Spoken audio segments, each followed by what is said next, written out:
Son imágenes de la llegada de los invitados al Palacio Real de Madrid, donde dentro de menos de media hora el rey va a firmar, va a sancionar. Ahí vemos a la alcaldesa de Madrid, Ana Botella, y al expresidente del Gobierno, José María Aznar. Como decimos, es ahí, en el Palacio Real, donde el rey va a sancionar, a firmar la ley de abdicación, con lo que será efectiva su renuncia y la sucesión en la corona. Será en la sala de columnas. Les ofreceremos aquí en Televisión Española en directo toda la ceremonia, y vemos también la llegada del expresidente del Gobierno, José Luis Rodríguez Zapatero. Asisten a este acto los tres expresidentes, y ahí vemos también a Carlos Lesmes, el presidente del Tribunal Supremo, del Consejo General del Poder Judicial. Unas 170 personalidades están invitadas para participar en ese último acto de don Juan Carlos como rey de España.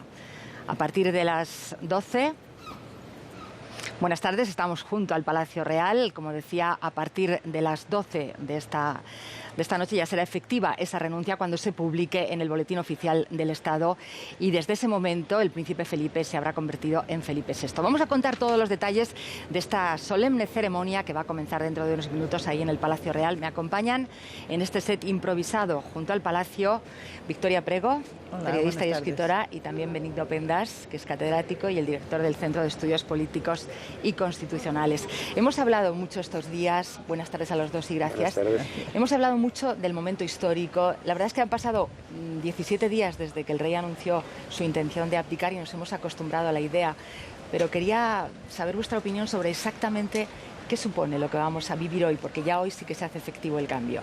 ¿Empiezas tú, Victoria? Pues supone el cambio, el cierre de una etapa que ha sido particularmente brillante en la historia de España, bajo el reinado de don Juan Carlos. No tiene nada que ver con la segunda transición, ni esas cosas que se dicen, porque la transición es el paso de un régimen a otro, el paso de una dictadura a una democracia, y eso lo hicimos hace muchísimo tiempo. De manera que no, es el cierre de una etapa, es un ciclo que es el que está delimitado por el reinado de don Juan Carlos.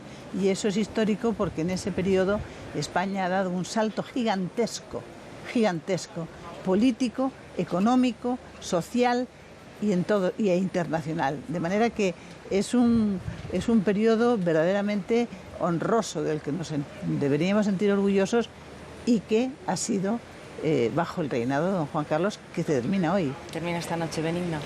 Pues yo creo que muchos españoles vivimos hoy una doble sensación que no es contradictoria, con emoción, porque es evidentemente un día histórico, pero también con una sensación de sosiego que tiene que ver con la normalidad con la que se está produciendo el proceso de abdicación, con la perfección jurídica rigurosa de todo este proceso que comienza con el anuncio de la abdicación de Su Majestad el Rey.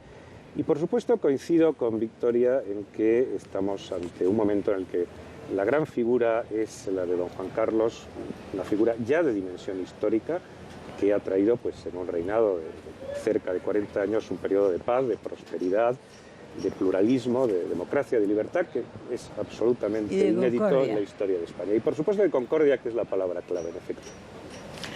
Estamos viendo las llegadas que se han producido hace unos minutos de varios miembros del Gobierno. Veíamos a Soraya Sáenz de Santamaría y aquí a la ministra Ana Pastor.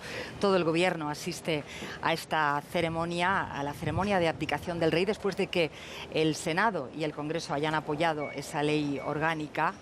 Y ahí vemos también al ministro Morenés. Como decía, todos los miembros del Gobierno van a participar en la ceremonia. Alberto Ruiz Gallardón. La verdad es que estos días se recoge la historia del rey, la hemos estudiado todos. Decía Victoria, 39 años, también Benigno, casi 40. Yo no sé si habría que destacar un momento. Es difícil porque probablemente los primeros años no son los que marcaron más su reinado. Es la gran decisión de pasar del régimen de dictadura al de democracia y lo que ello conlleva. El 23F es probablemente el momento más dramático de todo ese proceso, pero yo prefiero fijarme en cómo se evoluciona de la ley a la ley sin ruptura institucional, consiguiendo una democracia plena, por supuesto con sus defectos, con sus servidumbres, pero absolutamente equiparable a las grandes democracias de los países vecinos. En definitiva, tenemos una democracia plena, sólida, consolidada, que responde a la representación de los ciudadanos españoles, y en todo ello la figura del rey ha sido absolutamente determinante. Voy a añadir que también asisten los ponentes de la Constitución que viven, han ido llegando también, porque se espera dentro de unos minutos ya la llegada. Y vemos a José Pedro Pérez Llorca, veíamos también a Miguel Herrero de Miñón, y Miquel Roca también asiste a este acto, que, bueno, hablaba Benigno del 23F, y también es muy importante, Victoria, la firma de la Constitución. Es que exactamente, para mí el momento cumbre... Ahí está Miquel Roca, además. Ahí está Miguel Roca. El momento cumbre de este proceso que ya hemos dejado atrás hace mucho tiempo, porque ya somos una democracia consolidada, y hace mucho tiempo que dejamos atrás la aventura de la construcción de la democracia. Pero el momento cumbre de este periodo de 40 años fue la firma de la Constitución, la primera Constitución que en la historia de España se aprueba por consenso de todas las fuerzas parlamentarias, menos el PNV, presentes en el Parlamento. Nunca se había aprobado una Constitución así. Siempre era una Constitución de unos contra otros, y por eso esta Constitución tiene un valor extraordinario, aunque está llena de defectos y lagunas y conviene retocarlo. Pero su gran mérito es que es una Constitución de consenso por primera vez en la historia de España. Ese es el debate que también ha surgido a raíz de la decisión de don Juan Carlos de abdicar, la necesidad de reformar la Constitución, y Benigno decía que había que conseguir un consenso para hacerlo. En efecto, yo creo que los españoles, a partir del 75, pues teníamos una idea muy clara, ¿no? Lo que Ortega llamaba un proyecto sugestivo de vida en común, que era llegar a tener una Constitución democrática igual que la del resto de las grandes naciones europeas. Y lo hemos conseguido, y lo hemos conseguido brillantemente. Han pasado muchos años, la Constitución efectivamente puede ser objeto de reforma, siempre dentro de los cauces que la propia Constitución ofrece, nunca mediante atajos, nunca saltándose los procedimientos, pero en este momento nos falta ese consenso, y eso es perfectamente fácil de observar en el conjunto de las fuerzas políticas españolas. Abrir la aventura de una reforma constitucional sin saber dónde vamos es como emprender un viaje sin conocer la meta. Entonces yo creo que hay que trabajar por ese consenso, hay que trabajar por esa búsqueda de acuerdos, y a partir de ahí se puede perfectamente abrir una renovación de algunos aspectos de la Constitución cuyas bases fundamentales me parece que siguen plenamente vigentes. Victoria, ¿se conseguirá ese consenso? Pero es que, claro, el debate está. Ya, el debate está, pero lo que no está es ¿qué es lo que se quiere cambiar de la Constitución? Claro, entonces no se puede abrir ese proceso sin saber en qué queremos cambiar la Constitución, y entonces buscar un consenso sobre esos puntos, porque la Constitución no se puede abrir en canal y cada uno tire de un lado para otro, porque entonces nos cargaríamos el sistema. Entonces, primero averigüemos en qué queremos cambiar la Constitución y para qué. Después busquemos el consenso mayoritario y entonces abordemos la reforma de la Constitución. Pero eso que dicen, referéndum para la República o monarquía, oiga, que eso está en el núcleo duro de la Constitución, que para modificar en la forma de Estado hay que hacer muchas cosas antes. Quizá ahí, no sé cómo lo veis, vemos la llegada del tercer expresidente, hemos visto a José María Aznar y a José Luis Rodríguez Zapatero, Felipe González, los tres acompañaban también esta mañana al príncipe Felipe en su último acto como príncipe. Ha estado en el Instituto Elcano, y bueno, han estado los tres ahí con él. Vamos a verles varias veces pues es una de aquí a mañana. Una hermosa imagen de concordia, ¿no? Utilizando la palabra que empleaba muy adecuadamente Victoria. Efectivamente, lo mejor de la Constitución ha sido la política de inclusión, y la política de entendimiento entre adversarios. En la democracia hay muchos aspectos en los que se puede discrepar, hay muchos debates posibles, todos tenemos opiniones diferentes, pero hay señas de identidad comunes que tenemos que preservar.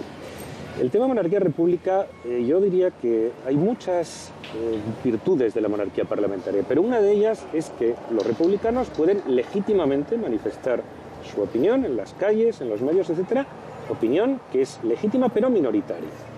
Lo que no se puede es pretender trasladar las opiniones de unos cuantos a una especie de debate general. Las encuestas lo dicen claramente, y sobre todo el hecho de que me parece que es el 0,2% de los españoles estén preocupados por el tema monarquía-república. Eso es lo que reflejaba la última encuesta del CIS. Bueno, estamos viendo, escuchamos el himno nacional y llegan Creemos que ahí es donde llega el rey don Juan Carlos. 21 salvas, honores militares para recibirle.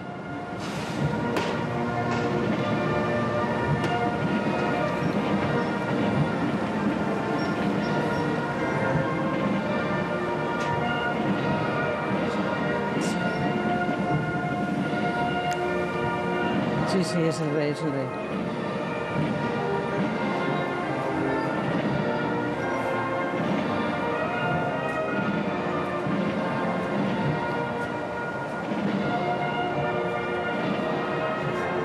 Sí, es el rey.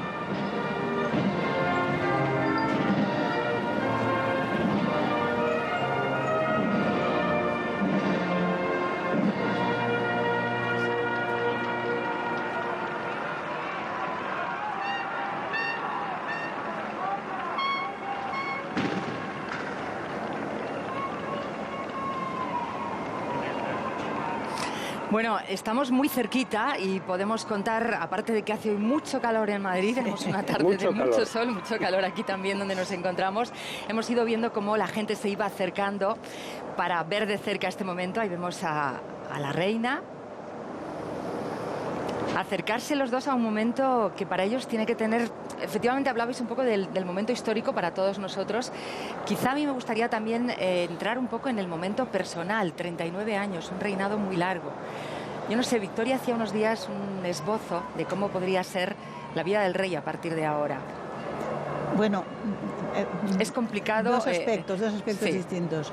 La vida del rey, institucionalmente hablando, será lo que determine su hijo. Está también el príncipe, es que estamos aquí viéndoles en el callejón de entrada, perdona que te interrumpa, Victoria, sí, no, es el príncipe. Un poco por identificar el príncipe y la princesa a partir de medianoche, y están también con sus hijas que van a asistir a este momento histórico, esta ceremonia solemne en la que el rey firmará su abdicación y la sucesión en la corona. Perdona que te he interrumpido, Victoria, por identificar un poco las imágenes. Son dos aspectos. Institucionalmente, el rey tendrá las funciones y los cometidos que disponga el rey de España, su hijo Felipe. Lo mismo que el príncipe de Asturias ha tenido las funciones y los cometidos que ha dispuesto el rey de España, su padre Juan Carlos. Y yo creo que en ese sentido tendrá mucho que hacer, porque el rey es una marca España de la primera categoría y no nos damos cuenta nosotros en España suficientemente, pero fuera es evidente que el rey de España tiene un prestigio extraordinario, pero en el mundo entero, y tiene una agenda, digamos, por decirlo en términos periodísticos, sí, que no tiene nadie. No hay nadie que no se le ponga el teléfono al rey de España. Por lo tanto, yo calculo que el príncipe de España echará mano de su padre, que es un activo extraordinario de España, para hacer muchas funciones que las que no pueda hacer él o no le convengan. Eso es una parte. Y luego la parte personal. Bueno, la parte personal, pues parece que el rey está solo, un poco solo, porque con la reina no tiene relación, el príncipe sí, pero más fría. Con la infanta Cristina ya no la tiene, en cambio ya la tiene buena con la infanta Elena. Y eso es poco para un hombre que ha tenido tantas cosas que hacer. Tanta vida, ¿no? Tanta vida. Benigno. Estamos viendo la llegada de Mariano Rajoy, con su mujer también, para participar en esta ceremonia. Creo que la parte institucional va a estar perfectamente encauzada. Yo creo que el rey, que ha cumplido de manera ejemplar su función de árbitro y moderador, que es siempre muy difícil, y en España doblemente difícil, en los manuales de Derecho Constitucional y de Ciencia Política en todo el mundo se considera modélica nuestra transición y modélico el papel de arbitraje que ha realizado el rey durante estos años. Yo estoy seguro que seguirá prestando muchos servicios a España y a la corona, y desde luego no me cabe la menor duda de que no se va a producir ningún tipo de problema o de fricción, y buscar posibles desavenencias en ese terreno, pues yo creo que es ir a un terreno baldío.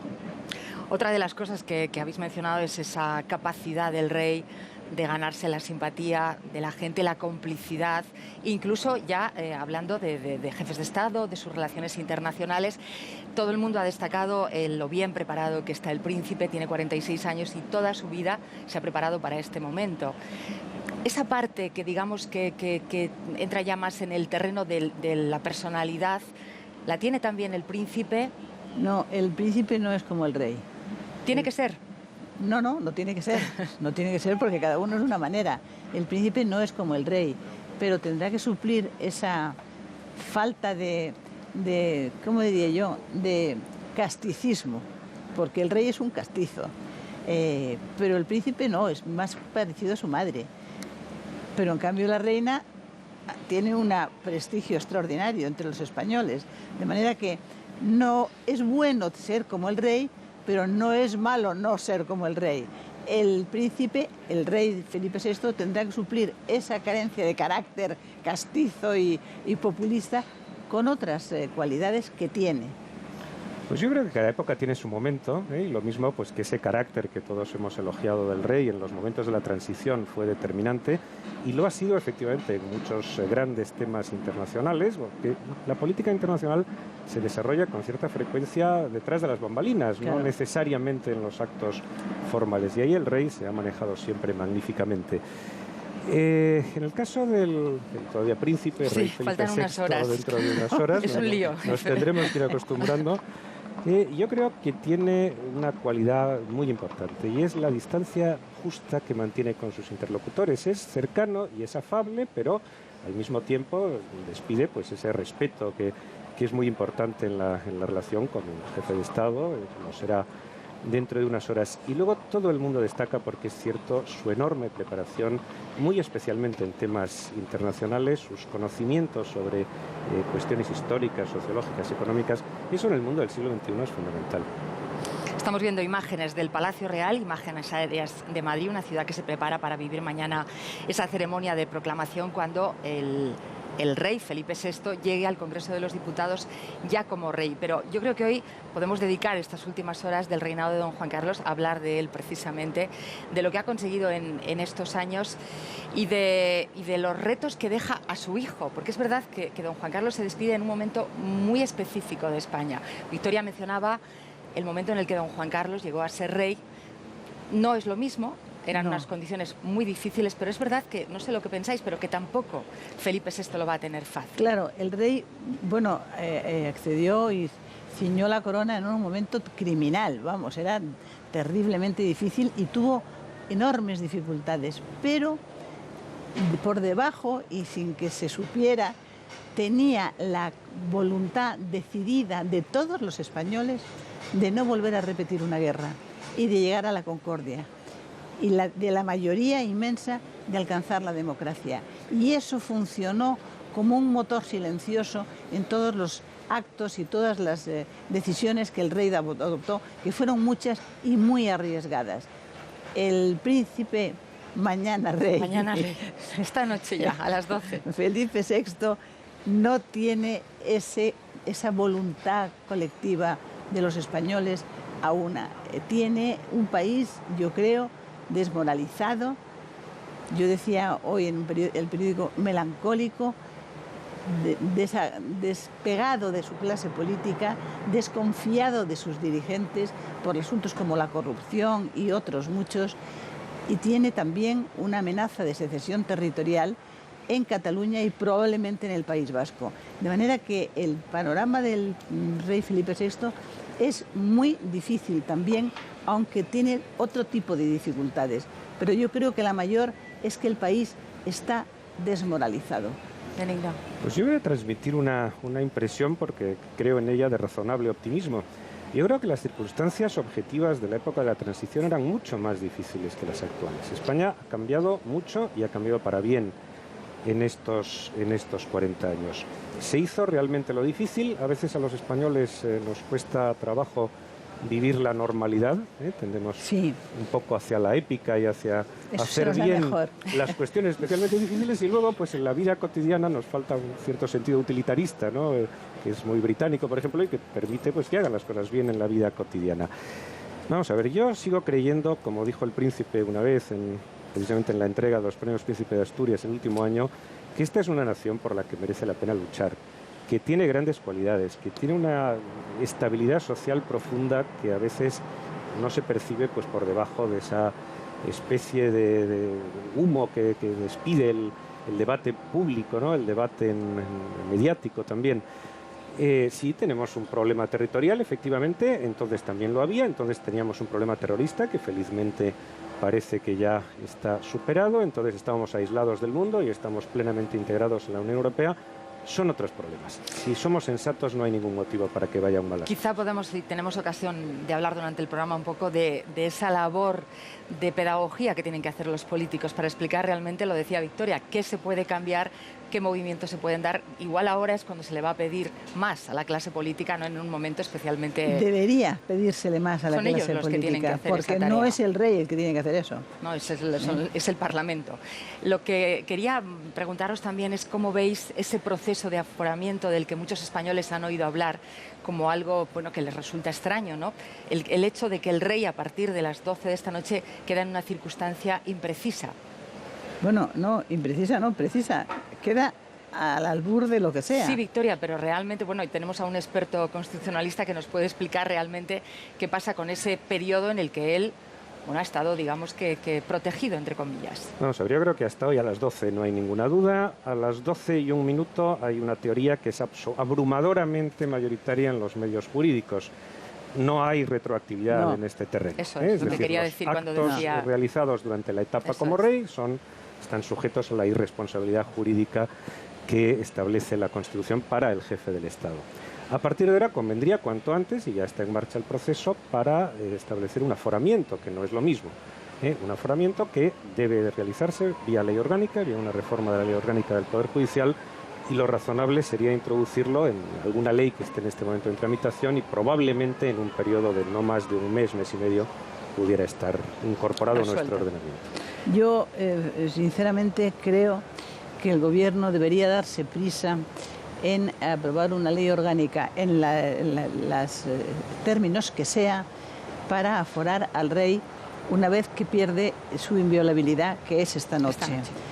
Porque yo sospecho que habrá, no muchos, pero suficientes abogados con suficientes clientes dispuestos a plantear una querella al rey por algún motivo que pueda ser todavía, que pueda estar vivo todavía por alguna razón. No quiero dar más detalles. Entonces yo creo que el Gobierno debería rápidamente buscar el modo de introducir en ley orgánica un aforamiento del rey ya. De manera que el aforamiento significa simplemente que lo juzga sus casos el Tribunal Supremo. Lo que no tiene sentido es que haya 10.000 aforados en España de lo más variada la mayoría además no son políticos, condición, a pesar de lo que se ha dicho. Y los reyes de España no, como por cierto ha estado el príncipe de Asturias y la reina, que nunca han estado aforados. Eso es una de las disparates propias de este país, que tenemos muchos aforados, pero la reina y el príncipe de Asturias nunca lo han estado. Yo quería preguntaros sobre otro tema, ahora que lo has mencionado. Además, tú decías que el rey se lleva muy bien con la infanta Elena. Quería preguntaros por la ausencia de la infanta Cristina, cómo puede pesar en el ánimo de don Juan Carlos en un momento tan señalado como este. Bueno, como padre, sin lugar a dudas. Sí, estoy hablando más de la faceta personal. Muy lógico, los que somos padres, pues sabemos cuál es la relación que uno entabla con sus hijos y estoy seguro de que la tendrá presente. Las circunstancias, desde luego, desde el punto de vista político y la función del rey, por desgracia, va más allá de las circunstancias privadas, pues hacen yo creo que muy conveniente y muy prudente que efectivamente la infanta Cristina no esté hoy presente ni esté mañana en los actos. Creo que es una decisión muy razonable. En el fuero interno de la conciencia y del cariño, eso se mueve en una dimensión diferente. Pues estoy de acuerdo. Yo creo que el rey, que tenía una magnífica relación en general con las hijas muy buena y con el hijo también, salvo en ese punto de que el hijo es de su madre y él acusa los efectos del sufrimiento de su madre. Pero la infanta Cristina no puede estar aquí, porque dentro de unos días el juez Castro va a decir si la procesa o no, y porque se ha mantenido al lado de su marido de una manera firme y además no ha rectificado en ningún momento, es decir, sigue estando al lado de su marido, y en esas condiciones la infanta Cristina no puede estar ni junto al rey actual ni junto al rey de mañana. También el rey Felipe VI, que es su hermana queridísima, la ha mantenido al margen durante los últimos tiempos y la mantendrá al margen en el futuro. Eso es una pena, una tragedia, pero es así. Sí, es uno de los detalles que estos días también pesan en el ánimo de don Juan Carlos. Están viendo en directo la imagen del Palacio Real. Hemos recuperado hace unos minutos la llegada de las personalidades que participan en esa ceremonia que comenzará, está a punto de comenzar ya, la hora prevista era a las 6 de la tarde. La ceremonia solemne, austera como todas las que se han señalado estos días, también lo será mañana, cuando Felipe VI llegue como rey al Congreso de los Diputados. Ahí vemos a don Juan Carlos y se produzca la proclamación. Decía que esa firma, esa sanción de la ley de abdicación será en el Salón de Columnas del Palacio Real, que es la sede de la Jefatura del Estado. Hoy, otra de las cuestiones que mucha gente se plantea y que me gustaría que me dierais vuestra opinión mientras vemos la figura del príncipe llegando aquí al Palacio Real, es cómo ve la gente joven todo este proceso. Es verdad que ellos no han vivido lo que señalabais, los momentos tan importantes como la Constitución, cuando fue proclamado rey don Juan Carlos. Ahí está, yo creo que vamos a dejar esta pregunta pendiente para después de la ceremonia. Va a ser Gabriel Sistiaga quien introduzca el proceso que vamos a vivir a continuación.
Da comienzo la ceremonia de sanción y promulgación de la ley orgánica por la que se hace efectiva la abdicación de Su Majestad el Rey don Juan Carlos I de Borbón.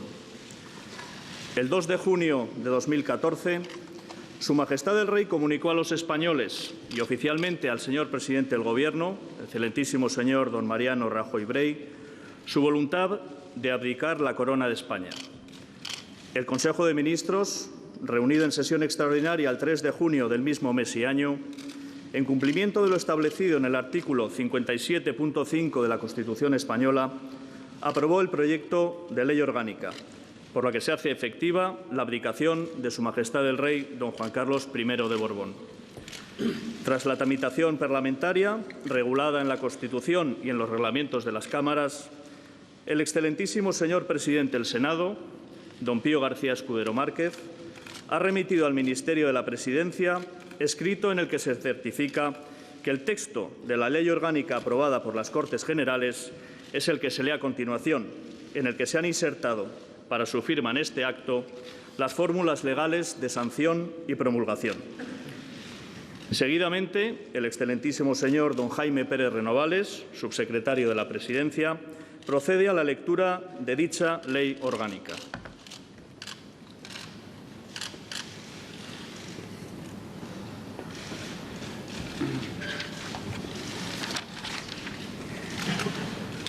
Ley Orgánica 3/2014, de 18 de junio, por la que se hace efectiva la abdicación de Su Majestad el Rey don Juan Carlos I de Borbón. Juan Carlos I, Rey de España.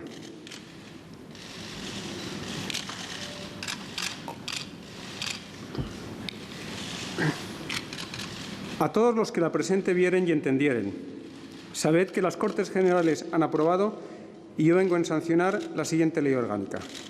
Preámbulo. El 2 de junio de 2014, Su Majestad el Rey, don Juan Carlos I, comunicó al señor presidente del Gobierno su voluntad de abdicar, mediante entrega de un escrito firmado en su presencia con el siguiente tenor literal. En mi proclamación como rey, hace ya cerca de 4 décadas, asumí el firme compromiso de servir a los intereses generales de España, con el afán de que llegaran a ser los ciudadanos los protagonistas de su propio destino y nuestra nación una democracia moderna, plenamente integrada en Europa. Me propuse encabezar entonces la ilusionante tarea nacional que permitía a los ciudadanos elegir a sus legítimos representantes y llevar a cabo esa gran y positiva transformación de España que tanto necesitábamos. Hoy, cuando vuelvo atrás la mirada, no puedo sino sentir orgullo y gratitud hacia el pueblo español. Orgullo por lo mucho y bueno que entre todos hemos conseguido en estos años. Y gratitud por el apoyo que me han dado los españoles para hacer de mi reinado, iniciado en plena juventud y en momentos de grandes incertidumbres y dificultades, un largo periodo de paz, libertad, estabilidad y progreso. Fiel al anhelo político de mi padre, el conde de Barcelona, de quien heredé el legado histórico de la monarquía española, he querido ser rey de todos los españoles. Me he sentido identificado y comprometido con sus aspiraciones, he gozado con sus éxitos y he sufrido cuando el dolor o la frustración les han embargado. La larga y profunda crisis económica que padecemos ha dejado serias cicatrices en el tejido social, pero también nos está señalando un camino de futuro de grandes esperanzas. Estos difíciles años nos han permitido hacer un balance autocrítico de nuestros errores y de nuestras limitaciones como sociedad. Y como contrapeso, también han reavivado la conciencia orgullosa de lo que hemos sabido y sabemos hacer, y de lo que hemos sido y somos, una gran nación. Todo ello ha despertado en nosotros un impulso de renovación, de superación, de corregir errores y abrir camino a un futuro decididamente mejor. En la forja de ese futuro, una nueva generación reclama, con justa causa, el papel protagonista, el mismo que correspondió, en una coyuntura crucial de nuestra historia, a la generación a la que yo pertenezco. Hoy merece pasar a la primera línea una generación más joven, con nuevas energías, decidida a emprender con determinación las transformaciones y reformas que la coyuntura actual está demandando y a afrontar con renovada intensidad y dedicación los desafíos del mañana.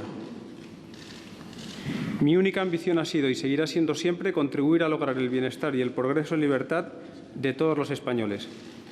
Quiero lo mejor para España, a la que he dedicado mi vida entera y a cuyo servicio he puesto todas mis capacidades, mi ilusión y mi trabajo. Mi hijo, Felipe, heredero de la corona, encarna la estabilidad, que es seña de identidad de la institución monárquica. Cuando el pasado enero cumplí 76 años, consideré llegado el momento de preparar en unos meses el relevo para dejar paso a quien se encuentra en inmejorables condiciones de asegurar esa estabilidad. El príncipe de Asturias tiene la madurez, la preparación y el sentido de la responsabilidad necesarios para asumir con plenas garantías la jefatura del Estado y abrir una nueva etapa de esperanza en la que se combinen la experiencia adquirida y el impulso de una nueva generación. Contará para ello, estoy seguro, con el apoyo que siempre tendrá de la princesa Leticia.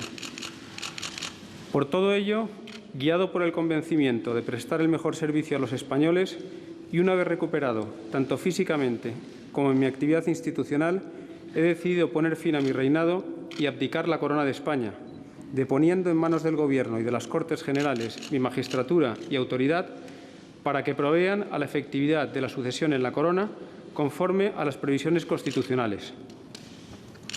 Deseo expresar mi gratitud al pueblo español, a todas las personas que han encarnado los poderes y las instituciones del Estado durante mi reinado y a cuantos me han ayudado con generosidad y lealtad a cumplir mis funciones.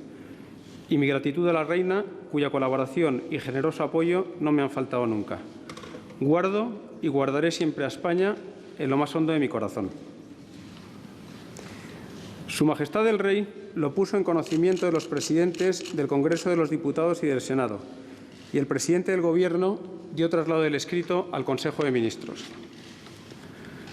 El artículo 57.5 de la Constitución española dispone que las abdicaciones y renuncias y cualquier duda de hecho o de derecho que ocurra en el orden de sucesión a la corona se resolverán por una ley orgánica.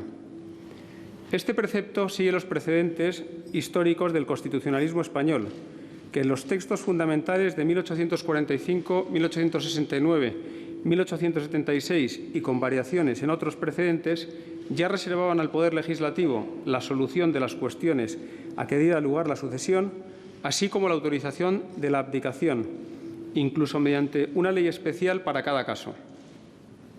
Si bien la Constitución en vigor no utiliza este último término, los citados antecedentes y el mandato del artículo 57 de que el acto regio sea resuelto por una ley orgánica hacen que sea este el instrumento legal idóneo para regular la efectividad de la decisión.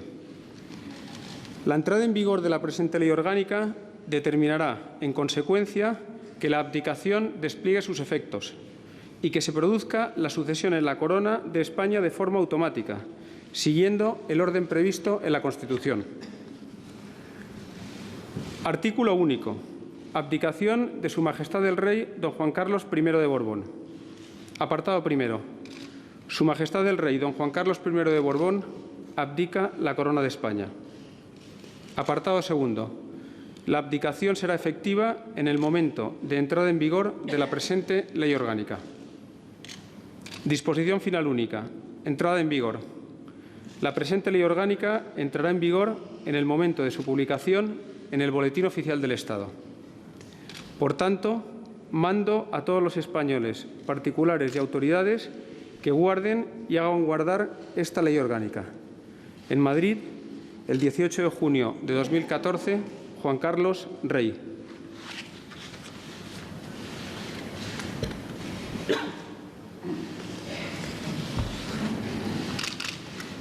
Producida la aprobación de la Ley Orgánica por las Cortes Generales, en ejercicio de las atribuciones recogidas en los artículos 62, letra A y 91 de la Constitución, corresponde en este acto a Su Majestad el Rey sancionar y promulgar la Ley Orgánica, por la que se hace efectiva su abdicación, sanción y promulgación, que se hará con el refrendo del señor presidente del Gobierno, mediante su firma, en aplicación del artículo 64 del texto fundamental.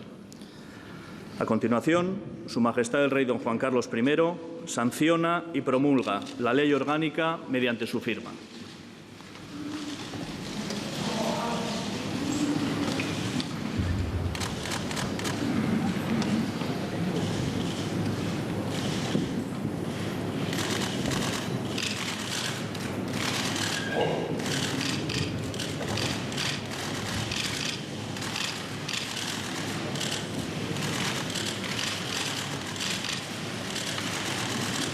Seguidamente, el presidente del Gobierno refrenda la Ley Orgánica con su firma.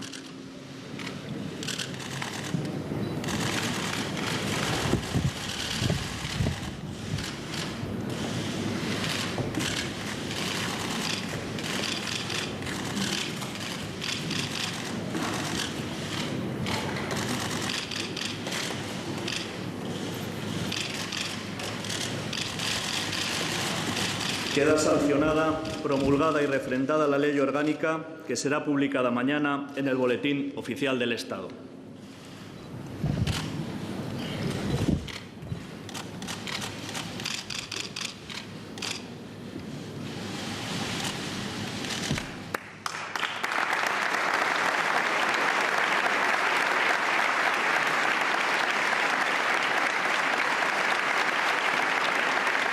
Para finalizar la ceremonia, se interpretará nuevamente el himno nacional.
Para finalizar la ceremonia se interpretará nuevamente el himno nacional.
Bueno, pues hasta aquí ha llegado esa ceremonia. Ahora los reyes y los futuros reyes, que lo serán dentro de tan solo unas horas, van a saludar a cada uno de los invitados en el Salón Gasparini. Aquí seguimos, Victoria Prego, Benigno Pendas. El gesto que se esperaba de don Juan Carlos era ese abrazo, ¿no? Y el intercambio de la silla, el dejarle la silla. Rey. Un hermoso gesto. ¿Cómo habéis visto a don Juan Carlos? Bueno, yo creo, ante todo, que en este momento muchos españoles tenemos una palabra en la mente y me gustaría expresarla, que es gracias, majestad, o gracias, majestades. Y yo creo que ha sido un final dignísimo de un reinado que verdaderamente está en un lugar de honor en la historia de España.